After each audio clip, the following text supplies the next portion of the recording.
Nah, jadi ini untuk, diagram pendinginan isotermal ya. Jadi diagram time terhadap temperatur transformation TTT.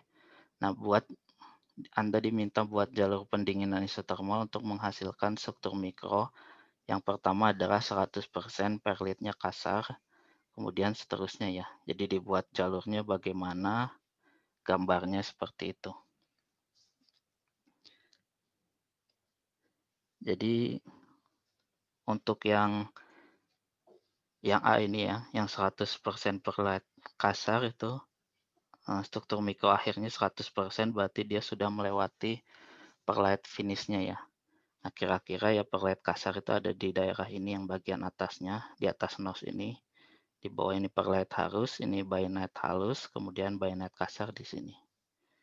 Jadi sketsanya kira-kira ya seperti ini, didinginkan dengan cepat ke temperatur di sini, kemudian ditahan temperaturnya sampai tercapai perlit finish-nya. Kemudian setelah itu ya didinginkan sampai temperatur kamar, langsung seperti itu. Nah, jadi di sini terjadi transformasi yang pertama, yaitu dari gamma di sini austenite menjadi perlite ya, karena komposisinya ini di komposisi eutectoid. Kemudian saat di sini sudah menjadi 100% perlite kasar. Kemudian yang kedua adalah 50% perlite halus, berarti pendinginannya di sekitar sini ya transformasinya. Sehingga kalau dari sini juga sama, didinginkan dengan cepat, kemudian ditahan pada suhu tertentu, yaitu di daerah perlite halus di sini. Nah, di sini terjadi awal transformasinya, kemudian dimintanya adalah 50% perlite halus, sehingga berhenti sampai sini ya. Di sini adalah tanda untuk 50%-nya di sini. Nah, ini 50% perlite halus. Kemudian setelah ini kita dinginkan dengan cepat, sehingga tidak ada waktu untuk gammanya itu tertransformasi lagi menjadi perlite. Nah, sisa austenite yang 50%-nya itu ditahan di temperatur untuk mendapatkan 50% bayonet. Misalkan bayonetnya bayonet halus ya yang ada di bawah. Lower bayonet di sini. Kira-kira di 300 derajat Celcius. Kita tahan sampai selesai transformasinya. Jadi sampai semuanya kira-kira bayonet, semua austenite yang sisanya itu tertransformasi menjadi bayonet. Kemudian kita bisa turunkan ke temperatur kamar. Nah, jadi itu jadi 50% yang austenite-nya lagi sudah tertransform semua menjadi 50% bayonet. Nah, kemudian yang C, 100% martenset ya kita dinginkannya dengan sangat cepat sampai tidak memotong garis yang ini, garis transformasi dari perlatnya atau bayonetnya. Jadi dengan cepat, kemudian karena ini 100% martenset, berarti didinginkannya sampai melewati martenset finishnya kira-kira. Kemudian di situ ya ditahan di temperatur di bawah MF-nya. Sehingga nanti akan didapatkan 100% martenset. Kemudian untuk 50% martenset dan masih ada sisa 50% austenite, itu bisa juga didinginkannya ini sampai ke daerah sini ya, ke 50% martenset di sini. Jadi kira-kira diagram TTT-nya itu ada garis ini, nah itu garis transformasi sampai 50% martenset. Nah, dari temperatur di sini, temperatur ini kira-kira berapa, itu ditahan sampai beberapa lama, ini waktunya juga hanya sebentar, kemudian didinginkan dengan cepat. ke temperatur kamar, karena di saat di sini sampai ke sini sudah tertransformasi semuanya menjadi, Martensite. Tapi karena pendinginannya ada di daerah penahanan temperaturnya ada di daerah 50% Martensite, maka hanya sekitar 50% Martensite-nya yang terbentuk. Sisanya masih ada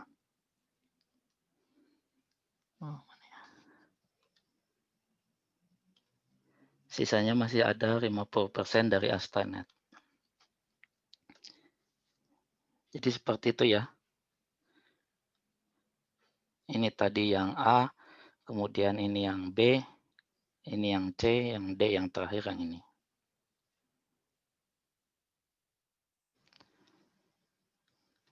Ada pertanyaan sampai sini?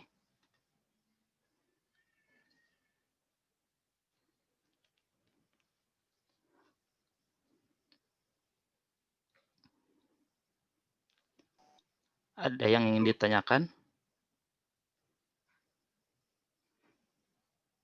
Nah, ya, ada.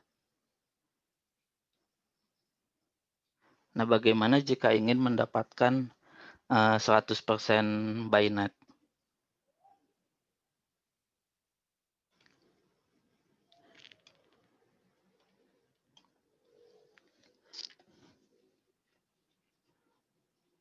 Nah, jadi kan sudah diketahui juga ya, semakin ke bawah struktur mikronya kan semakin meningkat kekuatan dan kekerasannya ya. Dari perlat halus, dari perlat ke bainite, kemudian ke martensite itu semakin tinggi. Nah, bagaimana jika ingin kita dapatkan itu yang kekuatannya masih baik dan juga ketangguhannya semakin baik ya. Nah, karena biasanya dia semakin tinggi kekerasannya itu karena dia membentuk martensite ya. Strukturnya itu selain keras tapi dia juga getas, artinya ketangguhannya juga rendah. Sehingga nanti yang martensite ini harus ditempering. Nah, tapi kita juga selain itu bisa juga kita ingin mendapatkannya semuanya adalah bainite ya, bisa saja seperti itu. Misalkan kita ingin membuatnya semuanya bainite halus ya, jadi yang dia keras tapi memiliki ketangguhan yang cukup baik. Jadi bainite halus kan ada di sini, jadi kita dinginkan dengan cepat, kemudian ditahan di atas temperatur MS-nya ya. Jadi masih dalam austenite metastabilnya, kemudian kita tahan di situ, sehingga akan terjadi transformasi dari austenite menjadi bainite halus. Atau menjadi lower bainite di sini. Semuanya karena dia melewati bainite finish-nya, sehingga 100% semuanya didapatkan bainite. Nah, tapi di sini ini untuk eutectoid ya. Batasan dari upper dan lower bainite-nya memang agak sulit juga di transisi antara bainite kasar dan bainite harusnya memang agak sulit juga dilihat karena itu harus ada percobaannya sendiri. Nah, proses yang ini kadang disebutnya juga dengan austempering ya, austenite tempering. Jadi perakuan panas pada austenite. Jadi seperti ini didinginkan dengan cepat, kemudian ditahan untuk menghasilkan fasa bainite dari austenite. Kemudian setelah melewati bainite finish-nya didinginkan ke temperatur kamar. Bisa water cooling atau air cooling, pendinginan udara. Jadi ini untuk diagram TTT ya. Jadi ada penahanan temperatur di temperatur tertentu selama waktu tertentu. Jadi penggunaannya seperti itu untuk diagram TTT, ada penahanan di temperatur tertentu ya. Di temperatur tinggi ya bisa dengan menggunakan rarutan garam dan lainnya ya. Jadi rarutannya dipanaskan sehingga pada saat dia pendinginan cepatnya itu dia tertahan di temperatur tertentu sesuai dengan suhu lingkungan dari larutan garamnya itu. Nah, kalau untuk diagram CCT seperti ini pendinginannya menerus ya, jadi tidak ada penahanan temperatur. Jadi dia dibiarkan mendingin misalkan di furnace cooling, jadi pendinginannya di dalam furnace yang dimatikan, sehingga kan dia akan turun temperaturnya ya, sesuai dengan laju penurunan dari dalam furnace-nya, atau bisa juga dengan pendinginan di udara, itu termasuk pendinginan yang relatif cepat, atau bisa juga didinginkan dengan dimasukkan ke dalam oli ya, larutan oil, kemudian ya jadi sesuai dengan kecepatan pendinginan dari oli itu sendiri. Kemudian bisa juga dengan pendinginan dengan air ya, pendinginan cepat dengan air. Nah, jadi diagram CCT ini bisa terlihat ada ini laju pendinginannya, ada keterangan laju pendinginannya yang garis ini adalah jalur pendinginannya, berarti di sini laju pendinginannya ditulis 2,5 Fahrenheit per menit. Semakin ke sini semakin dia cepat laju pendinginannya.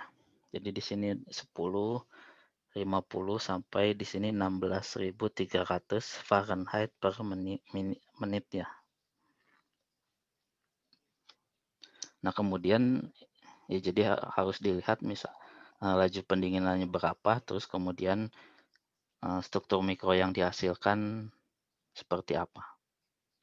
Nah, di sini terlihat ada keterangan ini adalah F, itu adalah ferrite-nya, jadi terjadi transformasi awal terjadi ini Fs-nya, awal terjadi transformasi menjadi ferrite, kemudian ini daerah ini adalah yang perlite-nya, sehingga garis ini adalah perlite stat-nya. Jadi di sini mulai terjadi transformasi menjadi dari austenite menjadi perlite. Kemudian ini perlite finish-nya, sehingga dari situ semua austenite-nya sudah tertransform menjadi perlite. Kemudian di sini adalah daerah bainite. Ini bainite finish-nya, jadi saat itu austenite-nya sudah semuanya tertransformasi menjadi bainite. Dan ini adalah martenset-nya ya, yang ini.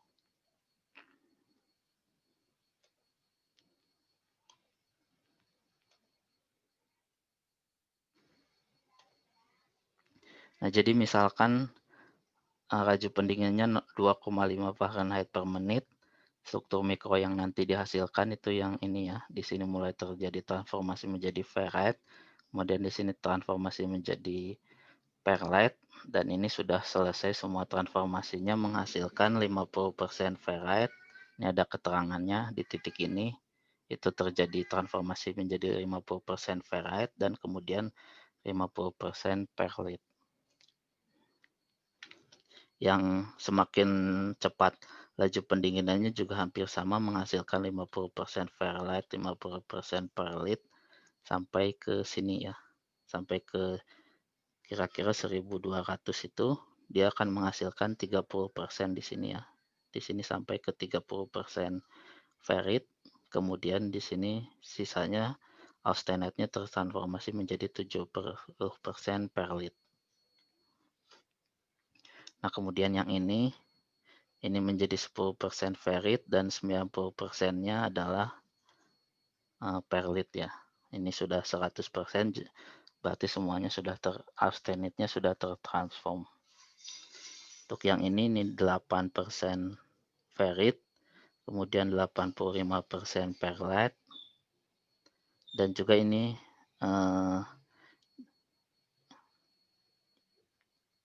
ya ini perlite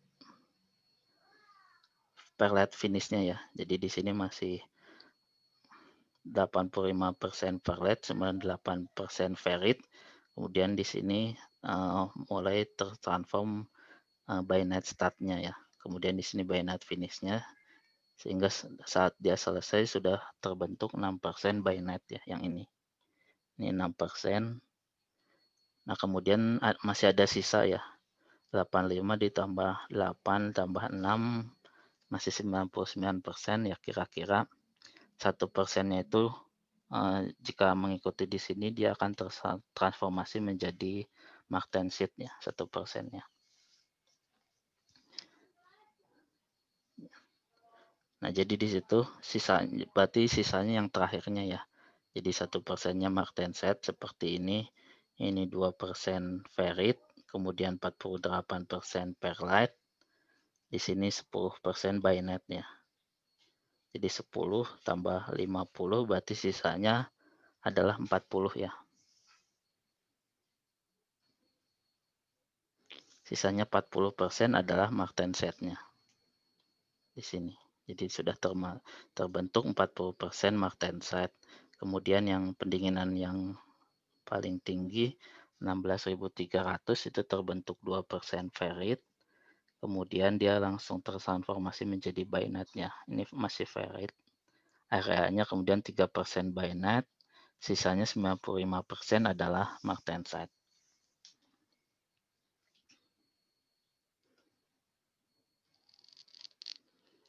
Nah, kemudian yang ini, nah jadi yang ini adalah baja IC1040 ya. Jadi jenis diagram CCT-nya, jenis baja plain carbon steel atau low carbon steel, bisa dilihat 0 itu berarti kira-kira unsur-unsur pemadunya relatif sedikit ya. Jadi mangan yang ditambahkan itu unsur pemadunya hanya sedikit, kira-kira 0,72%. Silikonnya juga masih sedikit. Kemudian sulfur dan P-nya ini termasuk pengotor ya. Jadi dia tidak akan berpengaruh terhadap sifat mekanisnya juga. Bahkan seharusnya memang dikurangi nilainya. Nah, jadi 40 ini kira-kira jumlah persen karbonnya ya 0,4, sekitar 0,4. Di sini juga terlihat 0,39, sekitar 0,34% dari karbonnya. Nah, kemudian kemarin juga sudah dibahas jika penambahan unsur pemadu misalkan Mn, kemudian nikel dan yang lainnya itu bisa menggeser kurva ya, nose dari perlite-nya ini ke kanannya. Jadi seperti ini bisa terlihat kalau nose dari ferrit dan juga pembentukan perlite ini dia bergeser ke kanan. Bayonet juga bisa, dari sini bisa bergeser ke kanan. Malah luas dari daerah bayonet itu menjadi semakin tinggi juga. Sehingga dia akan mempermudah proses pembentukan martenset di sini ya. Jadi dengan ditambahkan Mn kira-kira 1,6% menjadi bajanya IC1541. Ini sudah ada penambahan Mn-nya ya, 15, jadi nilai kodifikasi di angka keduanya. Jadi dengan penambahan Mn itu bisa menggeser pembentukan ferrit dan perlitnya ke kanan, lebih ke kanan dari diagram CCT-nya. Bayonet juga, sehingga dia akan mempermudah pembentukan dari martensetnya. Karena jika dilihat di sini dengan kecepatan pendinginan yang paling tinggi itu masih terbentuk ferret 2% dan 3% perlit ya. Baru masih 95% martensetnya. Tapi jika di sini setelah dia bergeser menjadi kita bisa mendapatkan 100% martenset ya dengan pendinginan yang cepat di sini. Atau di sini masih ada 1% bayonet, kemudian sisanya 99% adalah martenset. Jadi kalau yang ini ya sama seperti sebelumnya, ini ferritnya, ini perlite, ini bayonetnya, berarti pendinginan ini 45% ferrite, kemudian 50% perlite yang dihasilkan. Untuk yang ini juga sama, tinggal dihitung aja. Jadi misalkan ini 30 perlite, kemudian 40 bayonet, kemudian ditambah 15 ferrite, berarti sisanya adalah akan menjadi martenset di sini ya. Jadi sisanya 50%-nya adalah martenset seperti itu. Kemudian ini 5 jadi 10, 30%-nya bayonet, berarti martensetnya ada sisanya 60%. Jadi 60% martenset, 30% bayonet, 5% di sini perlite, kemudian 5% ferrite. Kemudian sama seperti ininya. Di sini 7 ya, di sini ada keterangannya. Jadi ini adalah keterangan yang ada di sini. 7 ini keterangan di sini, 30 ada di sini, 40 di sini, 15 di sini. Kalau di sini dia tidak terbentuk bayonet. Kemudian di sini juga yang bawah ini keterangan dari kekerasannya ya. Dia dalam bentuk hardness dan juga Rockwell yang bawahnya. Jadi ini kekerasan hardness-nya, kemudian yang bawah kekerasan Rockwell-nya. Jadi semakin tinggi kecepatan pendinginannya akan terbentuk semakin banyak martenset atau bayonet, kekerasannya juga tentu akan menjadi semakin tinggi.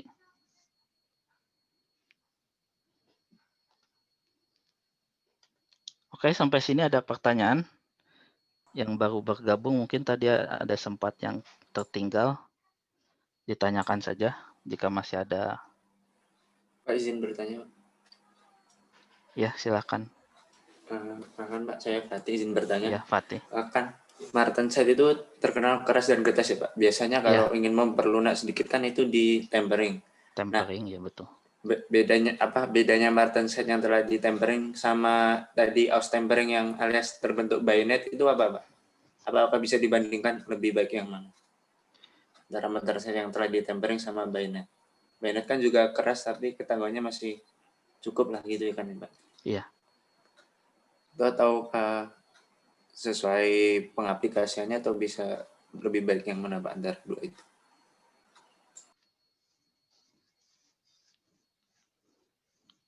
Iya ya, jadi memang tergantung strukturnya ya.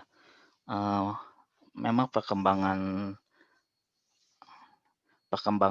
yang tadi ya, yang pendinginan cepat, quenching, kemudian terbentuk martenset, kemudian dilakukan tempering untuk menurunkan kegetasannya, meningkatkan ketangguhannya, itu sering disebut juga konvensional quenching kemudian tempering ya. Jadi dia itu cara konvensional. Nah, memang struktur yang tadi itu dia memiliki kekuatan, kekerasan, dan juga ketangguhan yang cukup relatif tinggi juga. Nah, yang baru memang bisa juga dihasilkan struktur bayonet ya, yang tadi dengan aus tempering ini dia bisa menghasilkan 100% bayonet, tapi mungkin juga di situ masih ada martensetnya juga akibat dari mungkin retain austenite yang belum tertransform menjadi bayonet, sehingga dia terus transformnya menjadi martenset. Nah, jadi memang yang bayonet itu lebih tinggi ya, dari kekerasannya memang hampir lebih rendah, tapi dia ketangguhannya akan lebih tinggi karena dia memang yang dihasilkannya adalah bayonet. Hampir 100% adalah bayonet. Nah, tapi jika dia dengan konvensional tadi, martenset, kemudian ditempering, akan menjadi strukturnya memang martensetnya menjadi martenset yang tertemper ya. Temper, kemudian karbonnya itu menjadi hampir sama dengan bayonet Fe3C di bayonet sini. Jadi memang dari penelitian memang bayonet lebih bagus dari segi ketangguhannya, tapi mungkin dari kekerasannya masih tinggi yang temper martenset seperti itu. Jadi sesuai pengaplikasiannya ya Pak nanti? Iya, sesuai pengaplikasiannya, apakah dia yang diinginkan ketangguhannya yang paling tinggi atau kekerasannya yang paling tinggi. Misalkan kekerasan yang paling tinggi kan untuk alat potong ya, dia harus mempunyai permukaan yang keras sehingga bisa memotong, kemudian yang bisa melakukan permesinan seperti itu. Sudah terjawab? Kalau dari struktur nanti akan dijelaskan lebih lanjut ya. Struktur dari martenset tertemper seperti apa, kemudian dari bayonet seperti apa. Ada lagi yang ingin ditanyakan? Yang lain sudah paham ya pertanyaan di sini? Penggunaan diagram TTT-nya, kemudian juga setelah itu penggunaan diagram CCT-nya di sini. Ada yang ingin ditanyakan? Sudah cukup jelas ya?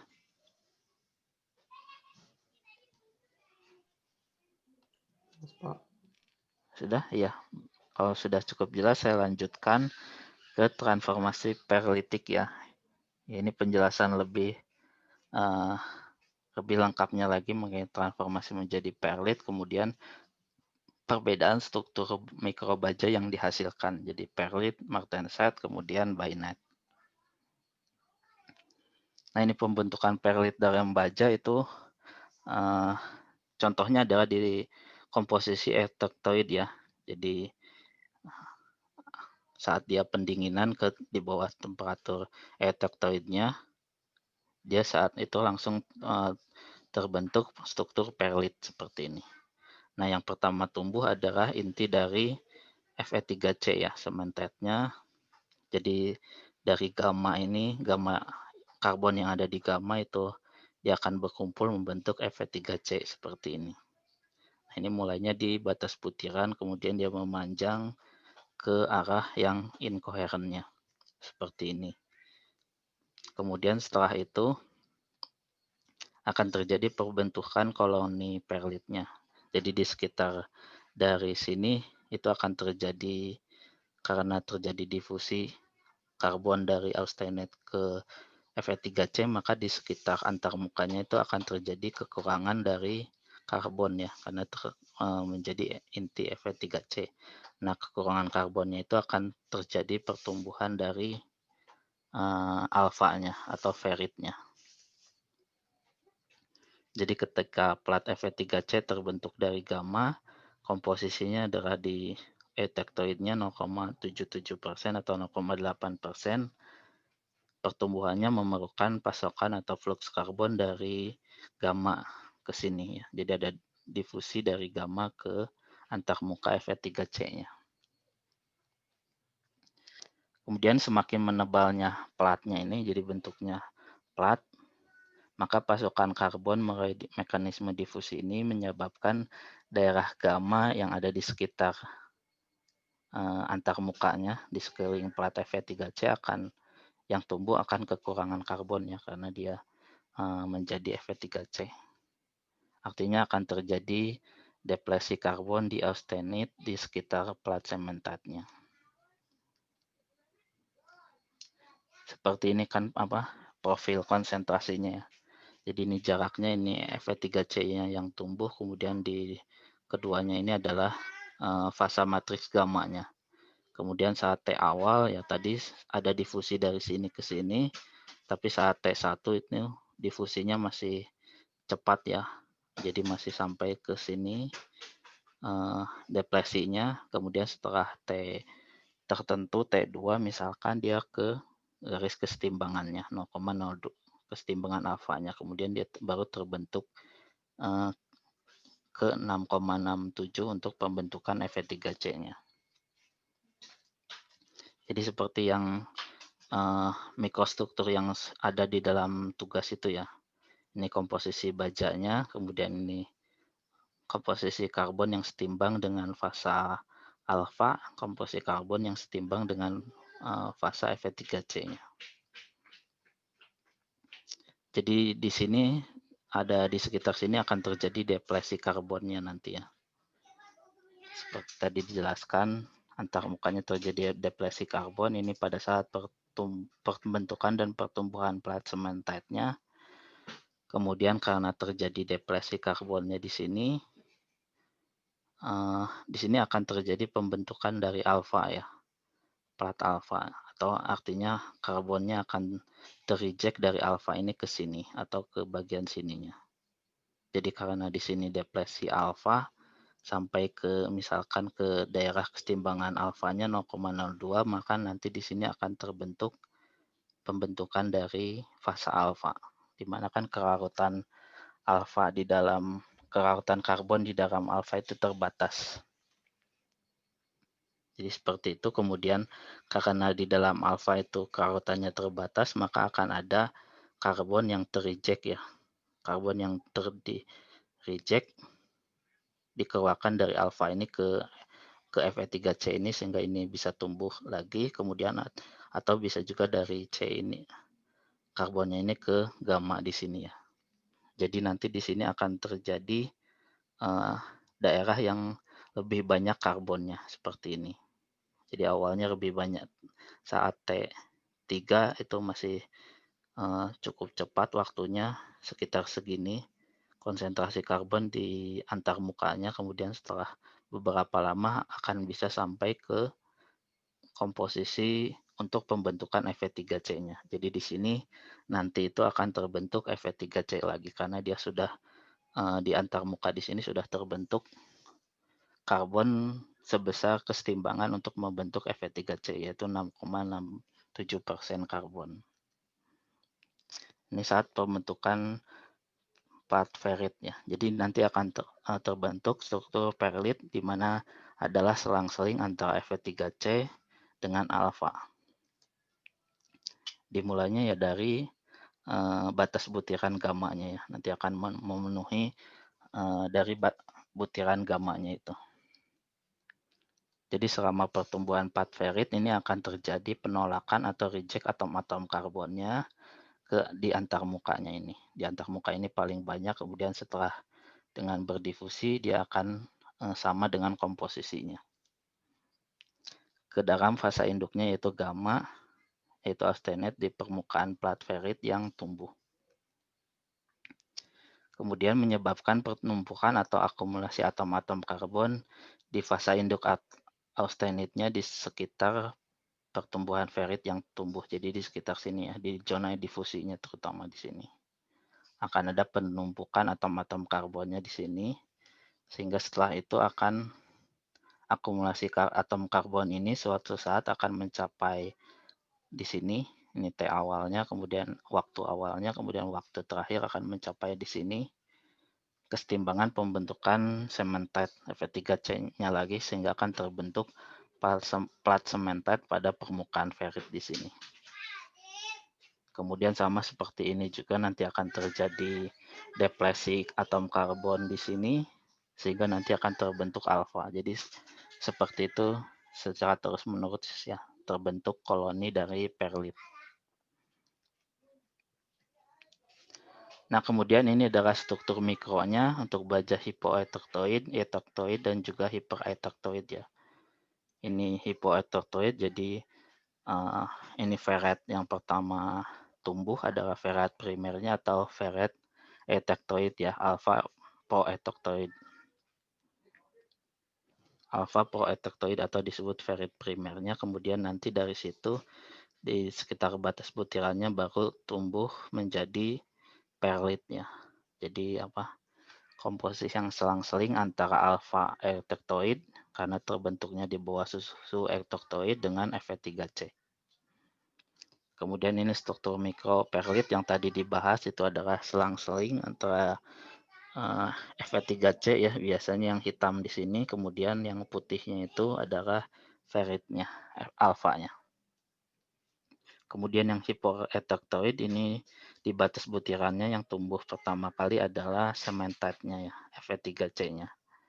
Jadi kadang disebut Fe3C primer atau Fe3C proetektoid. Kemudian baru setelah itu tumbuh di bawah temperatur etektoidnya tumbuh menjadi perlet di sininya. Ada alfa dan juga perlitnya adalah Fe3C-nya. Yang ini biasanya Fe3C-nya yang yang lebih terang ya, yang ada ini, yang putih-putih seperti ini. Berarti yang alfanya adalah yang hitamnya.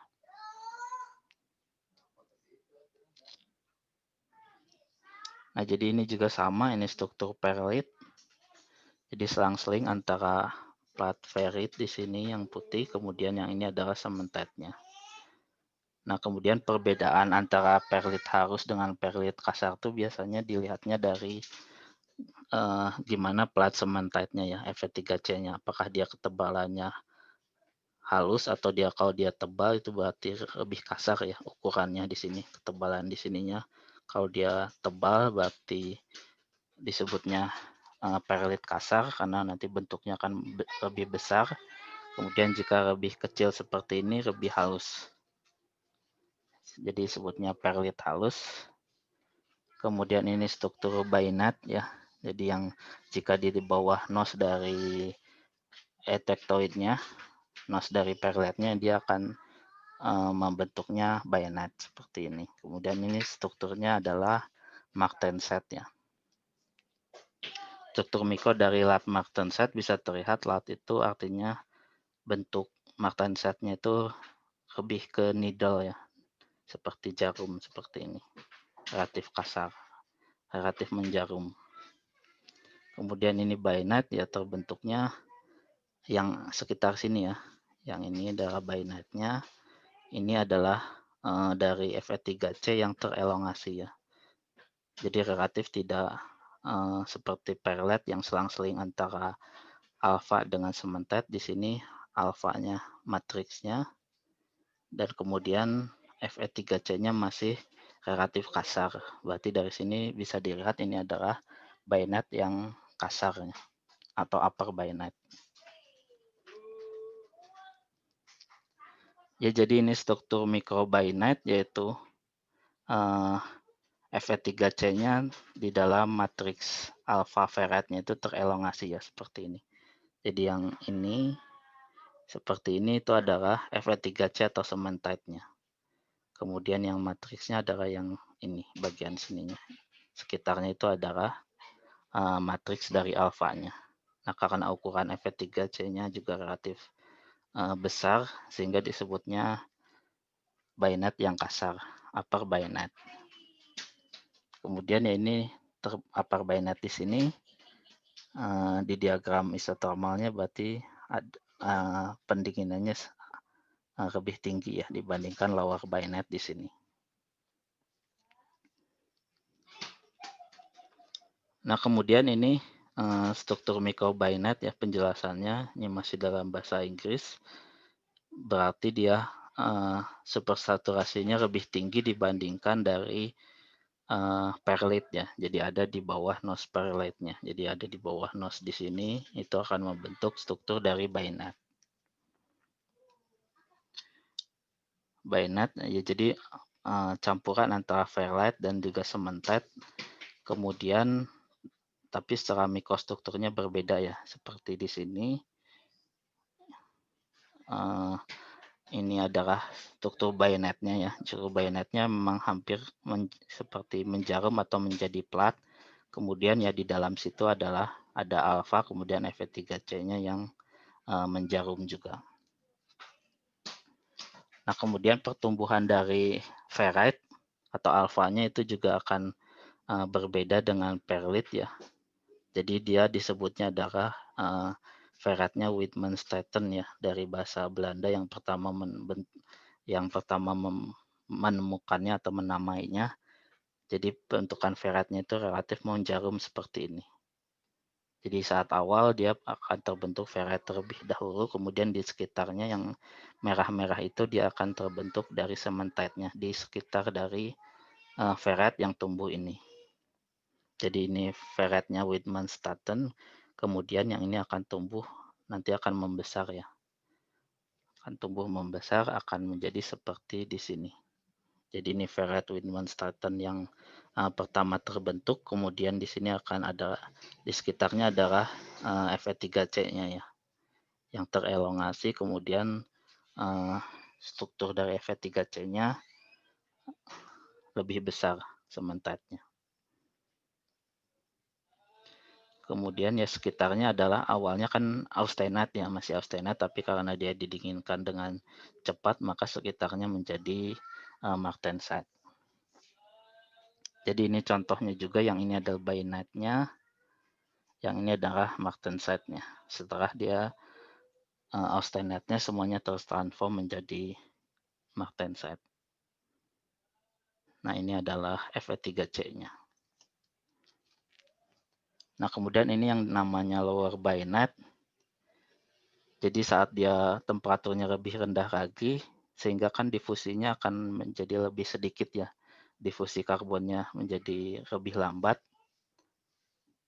sehingga nanti karbida yang tumbuh juga akan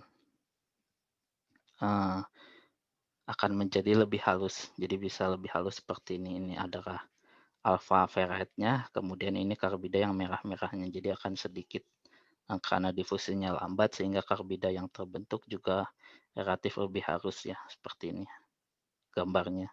Gambar sketsanya hanya sedikit. Kalau yang tadi kan ukurannya besar-besar ya, Fe3C-nya. Nah, kemudian karena dia difusinya lambat juga kadang komposisi dari karbidanya itu dia tidak equilibrium ya. Jadi bisa equilibrium sebagai cementite Fe3C atau juga sebagai metastabil karbida. Nah, dalam di sini karbidanya itu bisa epsilon carbide, ini epsilon karbida. Jadi ini Fe3C-nya, ini transformasinya ya, dari gamma menjadi bayonet yaitu alpha. Ini adalah ferrite, bayonet ferrite-nya. Kemudian ini bisa menjadi Fe3C yang equilibrium, cementite. Ini tanda bintang itu artinya ada kemungkinan jika temperaturnya lebih rendah lagi akan terbentuk epsilon karbida karena difusinya relatif lebih lambat ya. Laju difusi karbonnya untuk membentuk presipitatnya lebih lambat sehingga bukan struktur equilibrium Fe3C tapi epsilon carbide. Epsilon carbide ini strukturnya heksagonal seperti ini.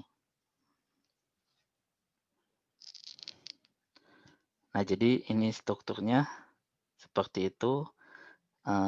Dari alfanya masih terbentuknya asikular ya, seperti ini. Nah, dan ini juga hampir sama nanti juga struktur yang tertemper juga jika temperaturnya rendah saat martenset sudah terbentuk kemudian akan dilakukan tempering ya nanti akan terbentuknya juga bisa terbentuk epsilon carbide di sini.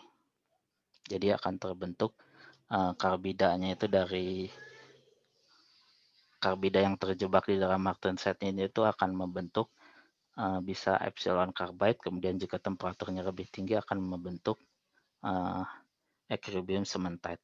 Jadi struktur microlow bayonet ini hampir sama nanti yang akan ditemukan dengan yang martenset tertemper. Nah, nanti martenset yang di sini adalah martenset yang tertempernya.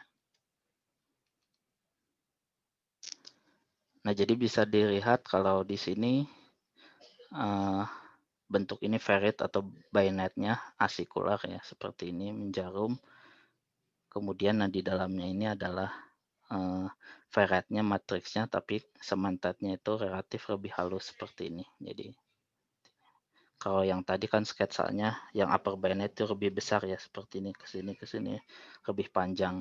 Kalau ini relatif lebih halus karena temperatur rendah, difusi karbon untuk membentuk presipitatnya juga rendah. Dan ini adalah struktur mikro dari bayonetnya. Memang kalau sekilas terlihatnya hampir sama dengan struktur dari martenset ya, tapi kalau dilihat lebih tinggi lagi akan terlihat cementite yang terbentuknya di situ berbeda dengan struktur martenset.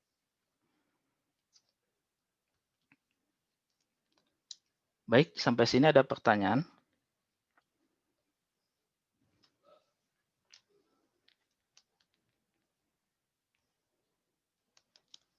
Apa suaranya masih cukup jelas atau terganggu? Ada suara lain? Cukup jelas, Pak. Cukup jelas, Pak. Ya. Ada pertanyaan atau saya lanjutkan saja ya? Nanti jika ada pertanyaan bisa langsung ditanyakan saja. Dipotong saja gitu apa. Nah, ini struktur martenset. Pada awalnya nama atau istilah martenset itu karena produk atau struktur mikro yang dihasilkannya itu menjarum seperti ini ya. Menjarum, kemudian atau bisa disebut juga asikular, ini martensetnya semua. hasil pendinginan cepat pada baja dari temperatur di atas A3. Di atas, jadi fasanya yang stabil adalah gamma. Gamma kemudian dinginkan secara cepat sehingga bisa tidak terbentuk perlite-nya. Jadi langsung membentuk martensite seperti ini. Jadi transformasi dari austenite yang FCC menjadi martensite yang BCT ya, body center tetragonal di dalam baja karbon menengah dan baja karbon tinggi itu berlangsung pada temperatur kira-kira 200 derajat Celcius ya. Jadi apa? MS startnya itu ya di bawah 200 derajat Celcius untuk baja karbon menengah dan baja karbon tinggi. Kemudian waktu dari transformasinya itu relatif singkat ya. Kira-kira hanya kurang dari 10 pangkat minus 4 detik saja. Ini ada videonya, jadi bisa kita lihat saat pendinginannya nih waktunya, kemudian temperaturnya. Jadi saat terbentuk martensite-nya itu proses dari transformasinya cepat ya, ini martensite yang terbentuknya. Seperti itu. Jadi semakin lama akan semakin banyak martensite yang terbentuk. Jadi dia ya sudah pasti tidak akan dikontrol oleh difusi ya. Dia akan dikontrolnya saat jika dia sudah melewati dari temperatur lebih bawah dari temperatur martensite-nya, pasti dia akan otomatis akan tertransformasi menjadi martensite. Dan perubahannya itu akan terjadi sangat cepat ya, seperti ini. Ini awalnya gamma, kemudian didinginkannya ini relatif lambat karena untuk melihat perubahannya ya, sehingga bisa terlihat lebih jelas.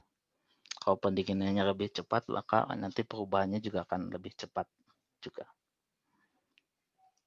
Jadi semakin lama atau semakin ditahan di temperatur di bawah MS-nya, martensite yang terbentuknya akan lebih banyak.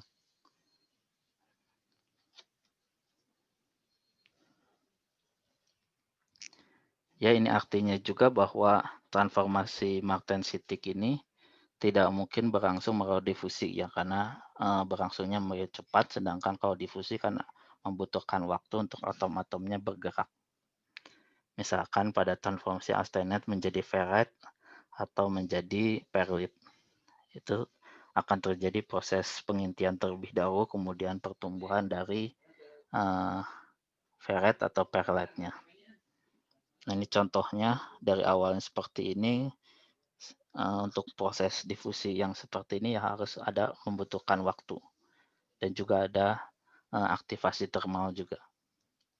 Nah, sedangkan untuk tadi ya pengamatan tadi, kemudian diamati lagi dengan TEM ya, Microsoft Electron Transmission, menunjukkan bahwa transformasi martensitik itu berlangsung melalui pergeseran bidang atau shear ya, shear itu pergeseran dalam kristal austenite-nya. Jadi ini awalnya austenite-nya, ini kira-kira kristalnya, dia akan bergerak seperti ini. Jadi akan bergeser kristal austenite-nya. Jadi asalnya FCC akan menjadi body center tetragonal. Karena transformasi itu akan terjadi ya sedikit pergeseran dari bidang kristalnya, austenite-nya. Nah, jadi kalau kita lihat di ini kan dua dimensinya ya. Nah, kalau tiga dimensinya ini awalnya austenite seperti ini garis hanya menunjukkan perubahan reliefnya nanti ya. Nah, jadi saat dia terjadi pembentukan martensite, dia akan terjadi ada reliefnya di permukaannya ya, seperti ini. Jadi ada yang tertarik ke atas karena distorsinya, kemudian ada seperti ini. Jadi bagian ini adalah daerah austenite yang tertransform menjadi martensite. Jadi kalau kita lihat dari atasnya akan menjadi seperti menjarum seperti ini ya. Ini bagian menjarumnya. Nah, kemudian ini mekanisme pembentukan dari martensite-nya.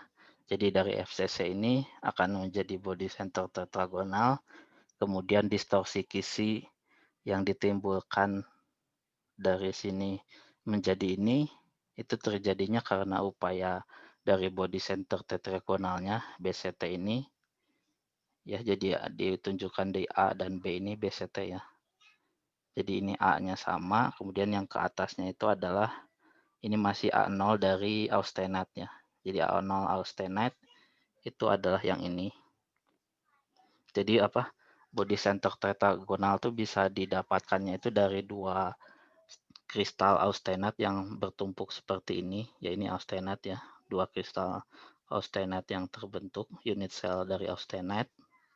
Kemudian jika kita melihatnya dari sini ke arah sini, kemudian ke sini dan ini yang ada di tengahnya itu adalah body center tetragonalnya. Ini ujung-ujungnya, kemudian ini pusatnya. Body centernya, kemudian arah di sini adalah tetragonalnya. Nah, sisi tetragonalnya itu adalah A0, yaitu parameter kisi dari kristal austenite-nya. Kemudian yang ininya, yang bawahnya itu adalah A0 dibagi dengan akar 2 ya. A0 akar 2 sebenarnya. Yang ini. Jadi panjang ini. Nah, jadi dari sini ada upaya untuk terjadi distorsi ya. Jadi dari sini akan mengecil atau bagian sini membesar. Jadi ada upaya membentuk dari struktur BCC ya, sehingga akan terjadi distorsi di sini. Nah, kemudian kan nanti akan, karena di situ akan ada atom karbon yang terjebak di sini di daerah basis, di intersesi dari body center kubiknya, atau di sini nanti jadi tetragonal, itu nanti akan menambah dari distorsi kisinya menjadi sangat besar ya. Sehingga pada baja yang distorsi intersesinya adalah berupa karbon, itu nanti distorsi kisinya lebih besar sehingga akan menjadi lebih keras dan getas ya, karena dia akan distorsi kisi itu akan memberikan penguatan yang menahan pergerakan dislokasinya. Jadi martensite di sini secara umum ya, tidak hanya di baja saja. Nah, jadi kalau dia di baja ya sama, nanti akan ada karbon di sini, terutama intersesi dari karbon. Nah, ini secara umum, jadi masih martensite secara umum, tidak hanya di baja. Yang pertama menemukan mekanismenya adalah Bain ya, yang menyarankan bahwa transformasi dari gamma fasa induknya menjadi martensite. Jadi pembentukan kisi body center tetragonal itu berasal dari fasa induk austenite yang FCC ya. Jadi dari yang sudah dijelaskan tadi, dari dua unit cell dari kristal FCC seperti ini, ada dua. Yang di bagian tengahnya adalah body center tetragonalnya ya. Jadi ini A0 akar 2 yang akan menjadi A-nya dari BCT, kemudian A0 ini dari austenite-nya akan menjadi tingginya atau C dari tetragonalnya. Nah, jadi dari transformasi ini akan menjadi deformasi kisinya, jadi perubahan struktur kristalnya akan disebut distorsinya. Nah, ini distorsinya kira-kira akan terjadi kontraksi ke atas itu sebesar 20%, dan juga ke sini akan menjadi sekitar 12%-nya ya. Jadi akan terjadi perubahan volumenya. Nah, kemudian ini dalam baja ya, karena dia nanti akan ada intersesi dari karbonnya di dalam body center tetragonalnya. Ini tetragonalnya, ini A-nya, kemudian ini adalah C-nya. Nah, kemudian karena ini dalam besi ya, jadi ini adalah posisi intersesi atom C di dalam, yang mungkin dalam kristal BCC adalah di sini, kemudian di atasnya sini ya. Di sini ada, di sini juga bisa, ada di sini bisa, di sini bisa, seperti itu. Nah, kemudian jika kita melihatnya yang bagian ininya, jadi karena ukuran atom dari karbon itu kan lebih besar dibandingkan rongga yang tersedia untuk intersisi atomnya ya. Rongga yang tersedia untuk ruangan intersisi ya kira-kira 0,346 angstrom ya di baja di Fe. Tapi ukuran atom dari diameter dari karbon itu lebih besar 1,54 angstrom, sehingga jika dia intersisi di sini maka akan terjadi distorsi dari kristalnya itu. Sehingga distorsi kristalnya akan menjadi relatif besar. Semakin banyak atom karbonnya, nanti distorsi kristalnya akan menjadi semakin besar. Nah, jadi ini pengaruhnya terhadap persen karbonnya ya. Semakin banyak karbonnya. X-nya ini di sini adalah jumlah atom karbonnya. Jadi atom karbon yang ada di dalam austenite juga akan meningkatkan A0 dari austenite-nya ya, seperti ini. Jadi semakin banyak karbon, A0 dari austenite juga akan meningkat. Nah, kemudian saat yang ini adalah sudah menjadi body center tetragonalnya, di mana A di sini adalah ini, A0 akar 2-nya, kemudian C adalah yang tetragonalnya ini. Jadi bisa dilihat yang C-nya itu akan terjadi distorsi paling besar ya di sini. Karena ini tempat dari distorsi intersisi dari atom karbonnya itu nanti. Semakin banyak kandungan karbonnya, semakin banyak yang atom yang menjadi intersisinya. Sehingga nanti C-nya ini akan semakin tinggi, perubahan dari volumenya juga akan semakin lebih tinggi. Ada distorsinya. Ya jadi seperti itu ya, adanya distorsinya itu ya jadi dari transformasi FCC menjadi body center tetragonal. Nah, kemudian dari body center tetragonal itu karena ada upaya ingin menjadi BCT-nya sehingga terjadi distorsi. Nah, kemudian distorsi juga diakibatkan karena adanya intersisi dari karbonnya ini untuk baja ya, martensite dalam baja.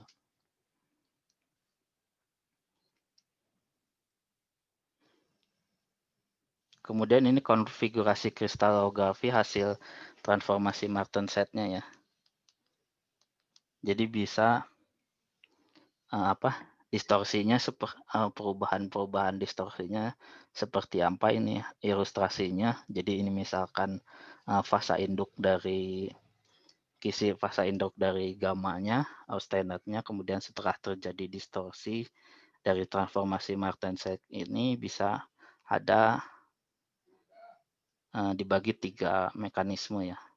Jadi dari sini yang biasa itu adalah kristal setelah pergeseran homogen, jadi ininya bergeser sejauh dari ini regangannya ya. S itu pergeserannya atau shear-nya, sehingga akan menjadi seperti ini. Kemudian nilai S-nya ini bisa diturunkan, jadi bisa lebih rendah pergeserannya itu dengan adanya slip seperti ini. Jadi ini ada slip di saat dia ini ya, slip saat pergeserannya, sehingga S-nya, sehingga nilai regangannya akan menjadi lebih rendah dibandingkan yang ini, hanya yang pergeserannya homogen, semuanya bergeser ya. Jadi dengan adanya slip bisa menjadi lebih rendah, kemudian dengan adanya struktur twin ya seperti ini, jadi ini adalah twinning plane-nya, jadi struktur kembaran antara ini dengan yang ini. Jadi dia akan terbentuk kembaran sehingga akan mengalami perubahan bentuk tertentu. Jadi nilai S-nya juga bisa lebih berkurang. Jadi distorsinya bisa dikurangi dengan adanya slip, misalkan dengan melakukan deformasi juga. Kemudian ada juga dengan pembentukan twinning. Seperti itu. Ya, jadi ini perubahannya otomatis seperti ini ya saat terjadi transformasi martensitik, tapi bisa juga setelah pendinginan cepat misalkan dilakukan dengan adanya deformasi sehingga akan terjadi slip juga di situ, selain transformasinya adalah pergeseran.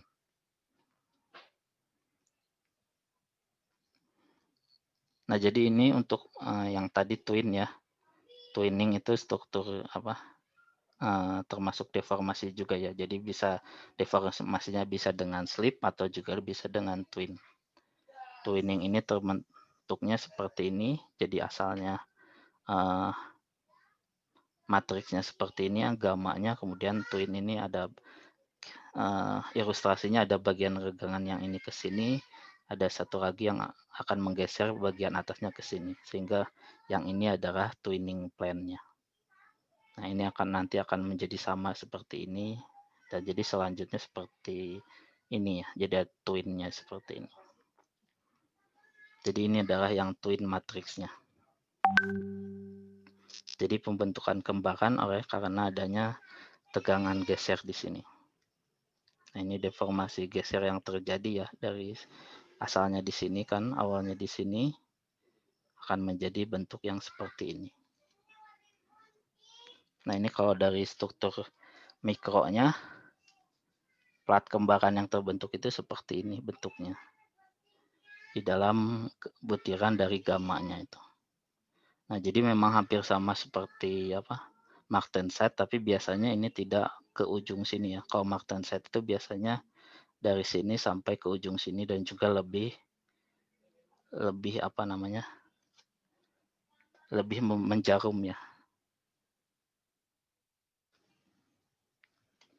Jadi biasanya kalau dia bentuknya ini twinning, kemudian martenset itu bentuknya lebih menjarum dari sini sampai ke batas butiran sini dan seperti ini. Nah, itu martenset. Kemudian dari sini juga bisa terbentuk di sini martenset.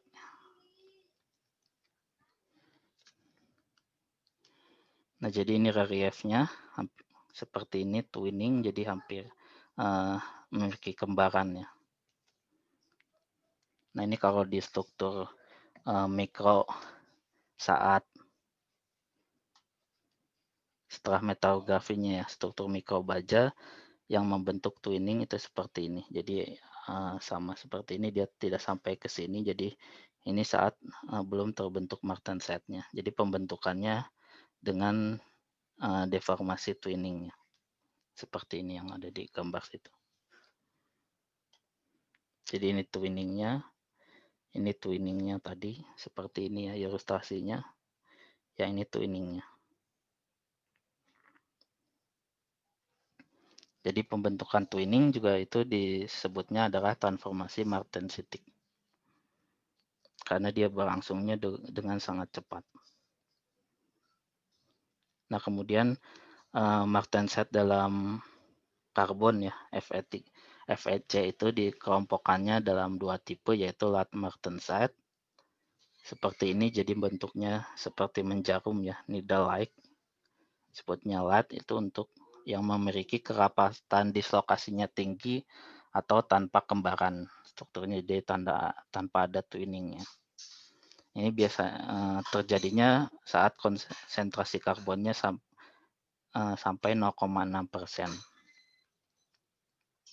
Nah, kemudian yang kedua adalah bentuknya plat atau lentikular, jadi lebih seperti piring ya, plat seperti ini, plat mendatar jadi lebih besar.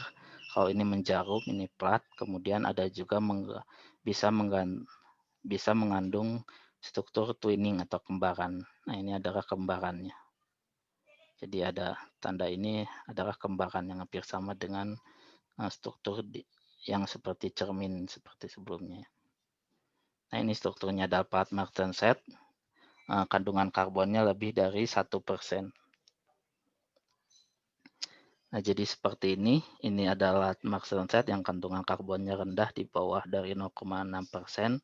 Kemudian jika semakin menambah karbonnya, dia akan membentuk strukturnya menjadi lebih seperti ini ya, plat. Di sini kemudian ada twinningnya juga. Nah, kemudian di antara 0,6 sampai 1% dia akan membentuk mix structure antara lat dan juga plat martenset.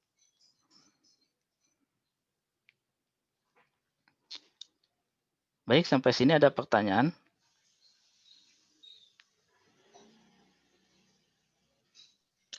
Pak, maaf saya mau tanya, Pak. Ya. Saya masih bingung yang Tadi dijelaskan kalau Martenset itu strukturnya BCT terus dia mau berubah jadi BCC itu maksudnya gimana ya, Pak?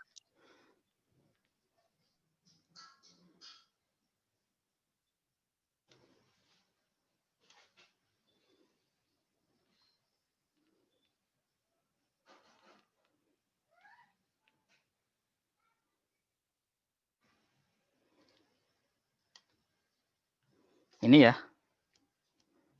Jadi kan dia dia metastabil ya.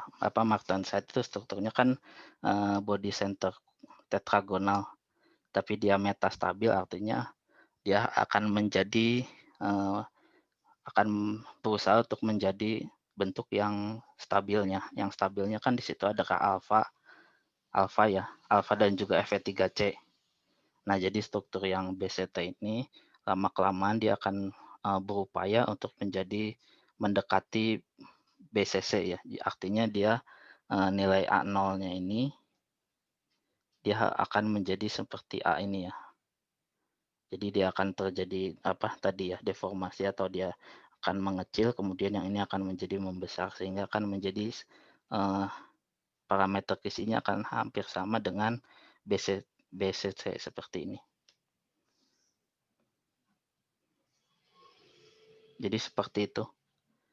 Jadi ada upaya di sini untuk menjadi body center kubik yang lebih stabilnya itu. Nah, tapi karena ada tadi kan ada intersisi di sini, berarti kan ada penahannya. Ada atom karbon yang terjebak di kristal body center tetragonalnya itu. Nah, jadi ya tadi yang kontraksi di sini itu bisa mengakibatkan distorsi dari kisinya itu tadi.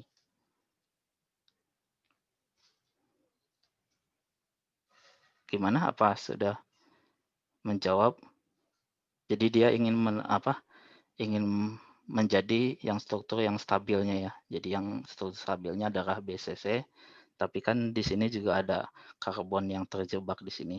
Sehingga untuk menjadi BCC ini sebenarnya harus ada kontraksi di sini, turun ini menjadi turun ke sini, yang ini akan membesar seperti itu tadi, seperti tadi ya. Ilustrasi di sini, yang ini. Jadi akan ada perubahan volumenya nanti.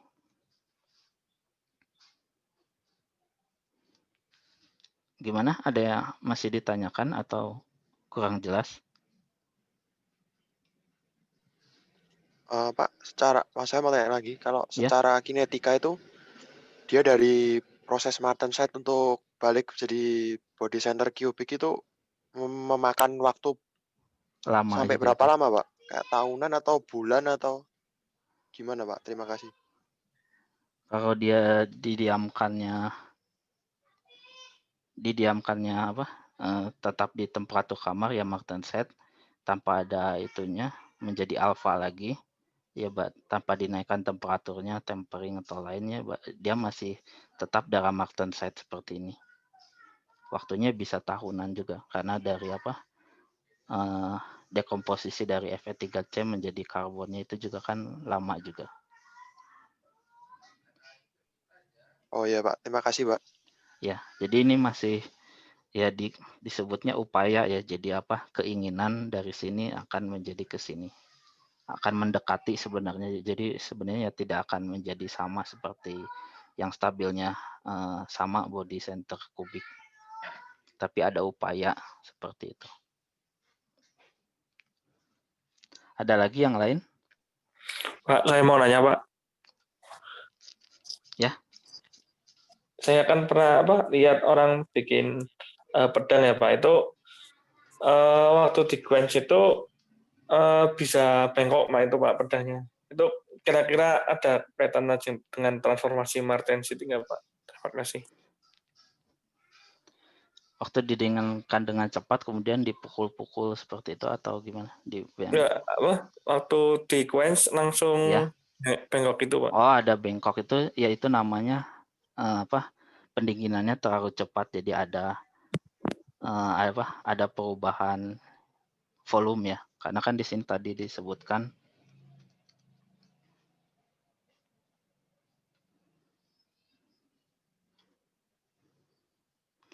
Ya, nanti akan dijelaskan juga perubahan volumenya. Jadi kan saat pendinginan itu akan berubah volumenya dari volume austenite menjadi volume BCT ya, volume martensite. Ya, nanti bisa dihitung juga berapa delta volumenya. Nah, jadi jika semakin tinggi delta volumenya itu, dia juga akan semakin mungkin terjadi yang tadi ya, menjadi membengkok saat dia didinginkannya terlalu cepat.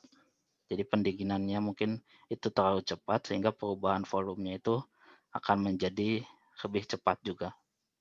Sehingga bisa terjadi quench crack seperti itu ya. Namanya quenching crack. Jadi crack saat dia di quenching. Jadi itu bisa dilihat dari komposisi bajanya, berapa karbonnya, kemudian dihitung berapa delta V-nya, perubahan volumenya. Ya, dari perubahan volumenya, jika delta V volumenya itu terlalu besar, perubahan volumenya terlalu besar, maka nanti saat pendinginannya juga harus diatur, jangan terlalu cepat. Kalau terlalu cepat, ya nanti dia akan terjadi yang seperti tadi ya, ada crack juga, membengkok atau ya itu juga termasuk crack juga di sana, ada deformasi. Seperti itu ya, maksud pertanyaannya. Jadi saat pendinginan dia menjadi bengkok sendiri maksudnya. Iya, Pak. Oh iya, Oke, terima jadi kasih, Pak. seperti itu. Ada lagi yang lain?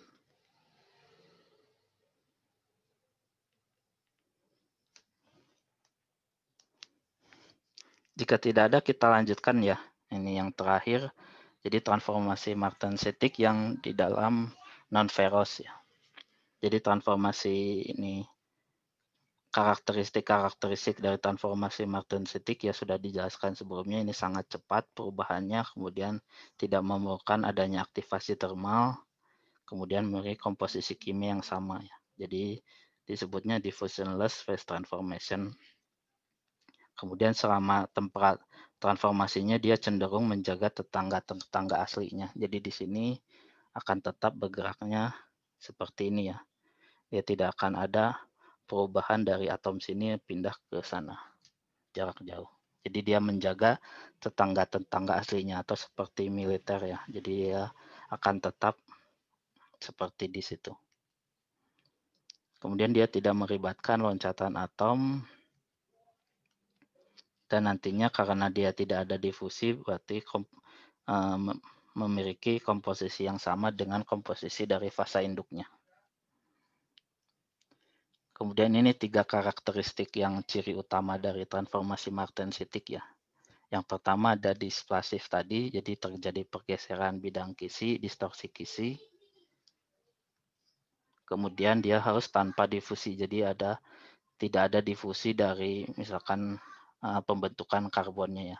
Karbon berdivisi dulu menjadi Fe3C, kan di sini langsung menjadi struktur BCC. Kemudian yang terakhir adalah kinetika dan morfologinya ditentukan oleh energi regangan. Jadi regangannya S tadi ya, pergeseran itu yang muncul dari pergeseran bidang kisinya. Ada energinya di situ. Nah, ini juga yang membedakan antara transformasi Binet ya. Karena Binet tadi itu transformasinya juga kan strukturnya hampir menjarum juga. Sehingga dia saat transformasinya itu terjadi pergeseran bidang kisi, kemudian pasti kinetikanya ditentukan energi regangan. Nah, tapi dia yang transformasi Binet itu harus ada difusi juga ya. Jadi pembentukannya juga relatif terjadi difusi dari karbonnya itu membentuk cementite. Sehingga transformasi Binet itu termasuknya ke dalam transformasi fase difusional, walaupun dia juga masih terjadi displasif atau pergeseran bidang kisi saat transformasinya. Nah, kemudian perlu dicatat bahwa tidak seluruh martensite yang terbentuk adalah getas. Yang getas itu pada baja ya, struktur baja, karena distorsi yang dihasilkan oleh atom-atom karbon yang intersisi di dalam kristal BCT itu tadi sangat besar. Ya, tadi ukurannya ya, ukuran dari atom karbonnya itu lebih besar dibandingkan ruang yang tersedia untuk intersisi dari atom. Nah, kemudian dalam martensitik substitusional misalkan paduan FeNi, kemudian Ni dengan Al, itu pengerasannya tidak terlalu besar karena distorsi kisinya relatif kecil. Karena di sini hanya martensit struktur atom Ni atau Al-nya itu dalam bentuk substitusi ya, bukan intersisi seperti atom karbon di dalam baja. Nah, jadi ini contohnya, strukturnya memang hampir sama ya, menjarum seperti ini dari antar batas butiran seperti ini, sehingga disebutnya strukturnya martenset. Dan juga ya perubahannya juga ada 3 karakteristik tadi. Ini contohnya di dalam paduan biner 2 fasa Ni dengan Al, atau bentuknya adalah fasa beta, yaitu intermetalik juga Ni dengan Al ya. NiAl berarti komposisinya adalah relatif sama, 50% Ni, 50% Al, seperti ini. Jadi struktur beta NiAl itu adalah strukturnya martenset seperti ini. Atau bisa juga terjadinya pada paduan nitinol, yaitu nikel dan juga titanium ya. Ini hampir sama juga, nikel 50%, titanium 50%, yang memiliki sifat mampu mengingat bentuk atau shape memory alloy. Jadi saat dia dideformasi, terjadi deformasi, tapi saat dia dipanaskan, dia akan kembali ke bentuk semula. Jadi dia mampu mengingat kepada bentuknya yang semula ya, saat dipanaskan. Yang ini biasanya digunakan untuk biomaterial stand atau dalam elektronika ya. Ini contohnya adalah stand atau ring ya. Ring di dalam jantung itu kan fungsinya untuk memperlancar aliran darah di dalam jantung ya. Tapi untuk stand yang biasa yang bukan shape memory alloy kan dia harus dipasangkan seperti ini ya. Jadi ditempatkan di saluran darahnya, kemudian untuk agar dia terdeformasi itu kan ditiupkan balon seperti ini ya. Jadi ditiupkan sehingga dia ukuran ringnya itu akan membesar, sehingga saat dilepaskan dia akan bisa menahan aliran darah di sini sehingga menjadi lebih lancar. Nah, tapi karena dia ringnya material biasa, jadi saat dia ditiupkan atau terjadi deformasi di sini, kadang dia bisa mengakibatkan ukurannya menjadi lebih besar ya, karena peniupan di sini juga relatif lebih susah, dan kemudian ya nanti dia ukurannya ya bisa deformasinya itu lebih besar sehingga dia ada pembengkakan mungkin di sini, dari sini lebih besar. Nah, kalau dia stand nitinol ini dia saat dimasukkan dia bisa berukuran kecil, jadi tidak perlu adanya balon seperti ini ya untuk memperbesar, tapi saat dia udah dimasukkan kemudian ditempatkan di sini, dia akan kembali ke bentuk semulanya karena suhunya sudah lebih tinggi ya dibandingkan temperatur kamar. Jadi suhu di dalam tubuh kira-kira 37 derajat Celcius. Jadi dia akan membesar ke bentuk semulanya saat dia dipanaskan. Jadi dia akan membesar dengan sendirinya tanpa harus ditiupkan balon seperti ini karena suhunya lebih tinggi dibandingkan suhu kamar. Jadi dia kemampuan mengingat bentuknya saat dia dipanaskan. Jadi seperti ini silinder kecil yang dimasukkan ke dalam pembuluh darah agar pembuluh darah ini tetap terbuka sehingga darah dapat mengalir dengan lancar. Ya, ini kelebihannya yang nitinol ya. Ya, ini kelebihan yang nitinol. Jadi tidak memerlukan operasi yang lebih besar seperti ini. Kemudian jarang menimbulkan komplikasi misalkan karena ukuran ringnya lebih besar seperti ini. Nah, ini nitinol yang menemukannya adalah ini ya, laboratorium ini. Jadi namanya juga berdasarkan dari yang menemukannya. Ni-nya itu nikel, T-nya titanium, kemudian nolnya itu Naval Ordnance Laboratory ya, NOL, nitinol. keunggulannya adalah kemampuan mengingat bentuk dan juga dia punya sifat pseudoelastis seperti ini ya. Kemudian ketahanan kaos yang baik, kemudian untuk biokompatibilitasnya itu karena dia mengandung titanium yang emang sifatnya bisa diterima oleh tubuh atau tidak menimbulkan, tidak beracun di dalam tubuh manusia. Nah, ini contoh dari shape memory alloy ya, misalkan dari yang digunakan di NASA. Seperti ini 150 kilograms compared to the 900 kilograms of the Curiosity rover. Combine this with the higher gravity on Mars, and it made the wheel unsuitable for the application. The wheels would simply not be able to hold the weight of the vehicle without deforming permanently. But Goodyear, who developed the original lunar wheel, has been working alongside NASA, and in 2010, they were given the R&D 100 award for this spring tire, which could be the solution to our problems. Being both light, capable of bending and conforming to the terrain without permanently deforming, and capable of holding the weight of the heavier rover. So what's its secret? What makes this spring tire different to the ones on the lunar rover? They use a new age material that has some incredible properties, not just for applications in space, but right here on Earth. This spring tire uses a material called nitinol. Nitinol is a nickel titanium alloy that has been named a shape memory alloy, and for good reason. You can bend and deform it and then just apply a little bit of heat and it magically returns to its original shape. It remembers its original shape. That is incredible, but nothing is magic in this world and everything has an explanation. Here is how it works. Typically, when a material is stressed, one of two things can happen. If the stress is below its yield point, the material will deform elastically like a rubber band and return to its original shape when the stress is released. Alternatively, if the material is stressed beyond its yield point, the material will deform permanently, and when the stress is released, the material will not return to its original shape. So how does this permanent deformation occur?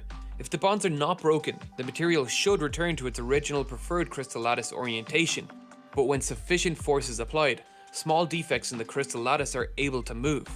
This is what is happening to the wheels of the Mars rover. When driving over pointed rocks and gravel, the stress exceeds the yield stress, and thus the wheels are gradually picking up permanent deformation, and eventually cracks will form and the material will fracture. Deformation occurs slightly differently for nitinol, as it has some unique properties due to the internal crystal structure. When nitinol is below a certain temperature, it has a crystal structure called martensite. Its crystal structure is arranged in such a way that it can accommodate deformation very easily. Martensitic nitinol forms grains of twinned atoms where the direction aligns. When stress is applied, these twin grains deform and align to best absorb the stress. Particular twin grains can grow at the expense of others. This is called detwinning. This, like the dislocation movement in other metals, is permanent without external energy providing the energy needed to revert backwards, but nitinol can get that energy from heat. Upon heating, the nitinol forms austenite, an ordered regular crystal structure, which effectively resets the crystal structure, and when the nitinol cools again, the nitinol remembers its original shape. What makes nitinol even more amazing and useful is that this transformation temperature can be tailored for different applications. In general, increasing the titanium content of the metal will increase the transformation temperature. This is an incredibly useful property, and it has found many applications across many industries. Let's say we want the metal to remember its shape at 37 degrees Celsius, body temperature. Can you think of any applications where this would be useful? I'll give you one. Traditionally, when stents, which are tiny tubes used to clear blockages in arteries, are being deployed, a small balloon is used to inflate it and plastically deform the stent into shape. However, this often places force on the lining of the blood vessel, which can damage it and cause it to form scar tissue. Many stent designs now employ nitinol, which has been tailored to remember its shape at 37 degrees Celsius, and so when unsheatheded, it automatically expands into place without placing excessive force on the blood vessel. So how is this useful for the Mars rover? Do we have to apply heat to the metal so it can recover its shape after running over a particularly big rock? No. Luckily, nitinol can be induced into that martensite to austenite transformation through stress and strain. And so when the stress passes a threshold, it actually causes the crystal lattice to transform to austenite. And when the stress is released, it returns to martensite and the metal recovers its shape. This is called superelasticity, and it is the property that allows these new Mars rover wheels to deform right down to the rim and still recover its shape after. This, combined with the interlocking coil design, allows the tyre to tolerate strains in a way no other tyre could, while surviving the harsh Martian environment. These tyres could appear in NASA's designs for future Mars rovers, like those planned for launch in 2020. It's easy to think something as simple as a wheel will never be reinvented, but there are always ideas and opportunities for people willing to put the work. Ya jadi selain shape memory alloy juga Nintendo itu mempunyai sifat yang berbeda ya dengan shape memory alloy. Kalau yaitu super elasticity tadi, super elastic. Jadi kalau shape memory alloy saat dia dideformasi, ditarik, itu terjadi deformasi. Jadi saat dilepaskan deformasinya dia tetap ke bentuk masih terdeformasi ya. Dia akan kembali ke bentuk semula saat dipanaskan. Nah, kalau super elastik itu saat kita tarik, kemudian kita lepaskan tarikannya, dia langsung kembali ke posisi semula seperti yang di ban ini ya, untuk luar angkasa ini.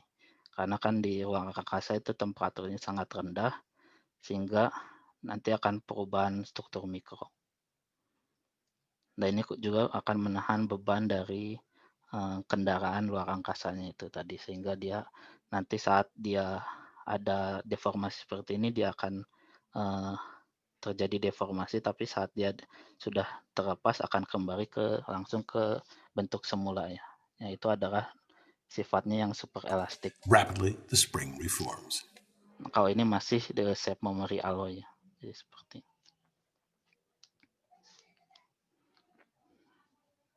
Let's watch it again, but close up. I stretch the spring and then, to slow down the action, use a hairdryer to heat it. This spring is made from nitinol wire. The name comes from the elements it contains and where it was discovered: nickel and titanium and the Naval Ordnance Lab. It's showing what's called the shape memory effect. A length of this wire was formed at very high temperatures into a spring. This shape setting occurs at temperatures above about 500 degrees Celsius and then cooled.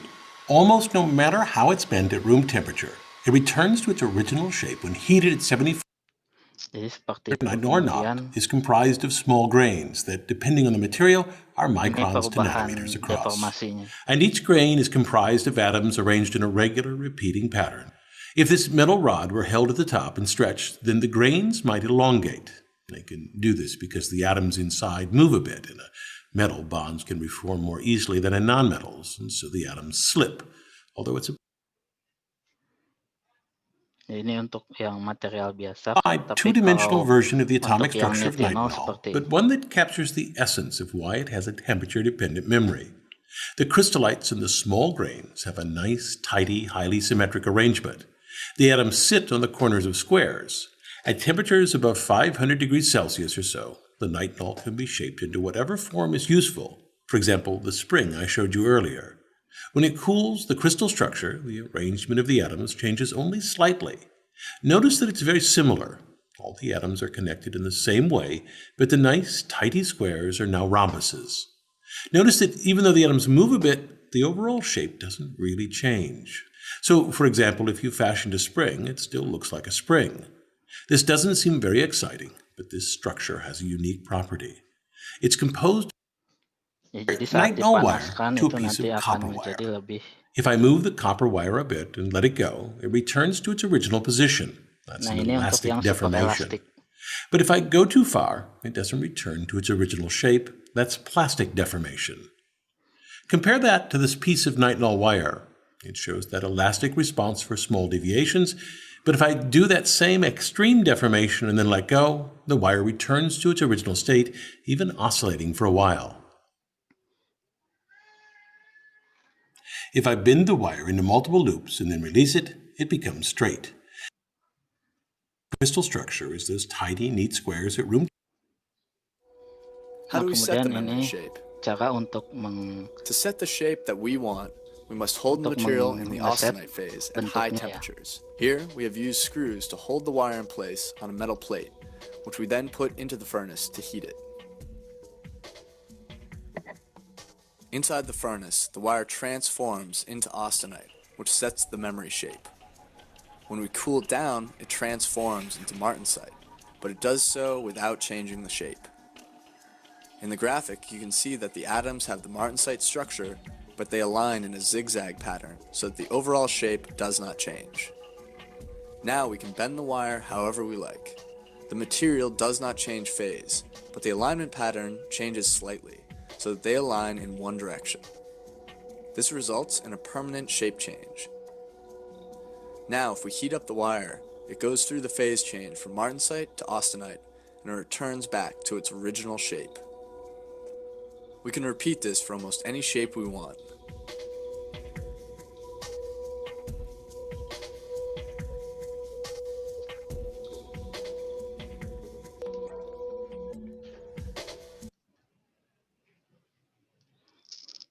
Ya, jadi tadi cara untuk mengesetnya ya. Jadi mengesetnya itu kira-kira di temperatur austenite-nya ya. Jadi akan berubah menjadi austenite. Nah, bentuknya kita bisa bentuk sesuai misalkan bentuk yang akan diingatnya ya. Misalkan bentuk seperti ini. Kemudian saat didinginkan ke temperatur kamar, dia akan membentuk struktur martenset yang berbentuk twinning seperti ini. Jadi saat dia dideformasi, walaupun dia berbentuk bentuknya akan berubah ya, terdeformasi plastis, tapi dari secara atom perubahannya hanya sedikit ya, tidak terjadi slip seperti tadi, tapi menjadi masih martenset yang kalau ini twinning berarti yang ini terjadi duet twin.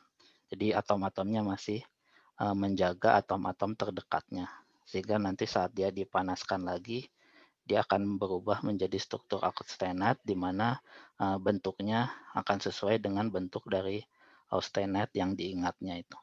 Jadi seperti ini. Jadi awalnya seperti ini, terjadi deformasi plastis, bentuknya akan berubah, kemudian saat dipanaskan akan kembali ke austenite, sehingga dia akan bentuknya sama ke dalam fase austenite di sini. Kemudian yang super elastik itu dia hampir sama nitinol juga, tapi memang komposisinya sedikit berbeda sehingga dia sifatnya adalah super elastiknya. Nah, super elastik sama, tapi saat dia didinginkan itu dia ada di dalam fase austenite ya.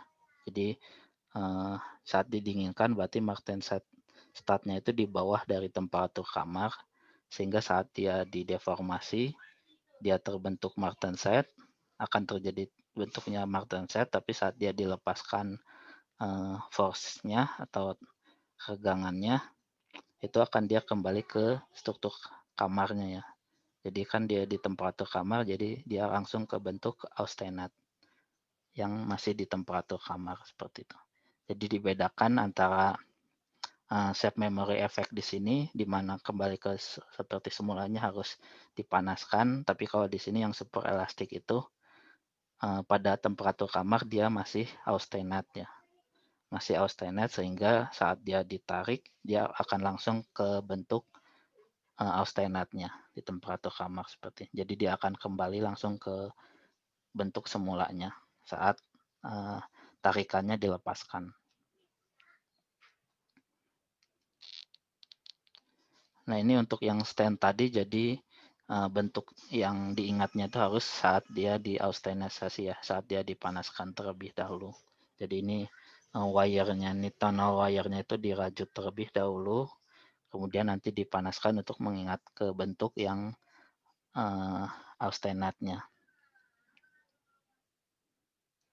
Nah, jadi seperti itu tadi perubahannya dari austenite nikel dan titanium ini 50-50, kemudian akan menjadi martenset-nya yang berbentuk twinning seperti ini. Komposisinya ya kira-kira ada di sekitar di sini ya. Ini nikelnya, kemudian ke sini adalah titaniumnya. Jadi di sekitar sini dia akan mempunyai sifat shape memory effect dari nikel titanium. Nah, jadi tinggal diatur komposisi di sininya, dia akan memiliki sifat shape memory alloy atau juga super elasticity-nya. Baik, sampai sini ada pertanyaan, saya kira sudah beres ya tentang transformasi martensitik. Jika ada pertanyaan silahkan saja.